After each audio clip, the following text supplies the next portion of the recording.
জান শোনো না। এই জান বলো। আচ্ছা জানো কি হয়েছে? কি হয়েছে জান? একটা জিনিস হয়েছে, তুমি কি জানো? কি হয়েছে তুমি না বললে আমি কেমনে জানবো? ও আজকে আমার নানু আসছিল, দেন আমাকে 1,000 টাকা দিয়ে গেছে। ও আচ্ছা তাই, কাজে তুমি আজকে এত খুশি? হ্যাঁ। ঠিক আছে, ওই টাকাগুলো তুমি আমারে দিয়ে দাও। তোমাকে দেবো কেন?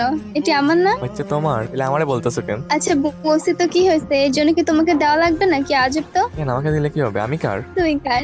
আমি না তোমার? হ্যাঁ তো কি হয়েছে? তুমি এদিন আমার কি বলছিলা, আমার যা আছে ওইসব তোমার আর তোমার যা আছে ওইসব আমার, তাই না?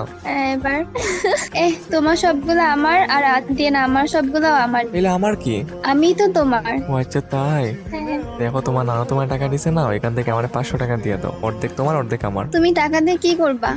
আমি টাকা দিয়ে গার্লফ্রেন্ড নিয়ে ফুচকা খাইতে যাবো। কি? কি বললা? তোমার গার্লফ্রেন্ড মানে কি? তোমার গার্লফ্রেন্ড তো আমি। ও আর আচ্ছা, কে আছে? আর কেউ নাই। তাহলে বললা কেন যে গার্লফ্রেন্ড না ফুচকা খাইতে যাইবা? বলছো মা- কেন?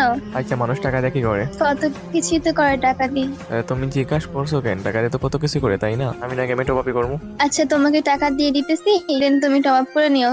তোমারটা আমারটাও করে দিও। কি তুমি টাকা দিবা? হ্যাঁ। আচ্ছা ঠিক আছে, তোমার বিকাশ নাম্বারটা দিয়ে দিও। আচ্ছা ঠিক আছে। আচ্ছা দাঁড়াও, তুমি বিকাশ নাম্বার দিয়ে দাও, আমি, আচ্ছা তুমি থাকো, আমি টাকা পাঠিয়ে চলে আসতেছি, ওকে? ওকে।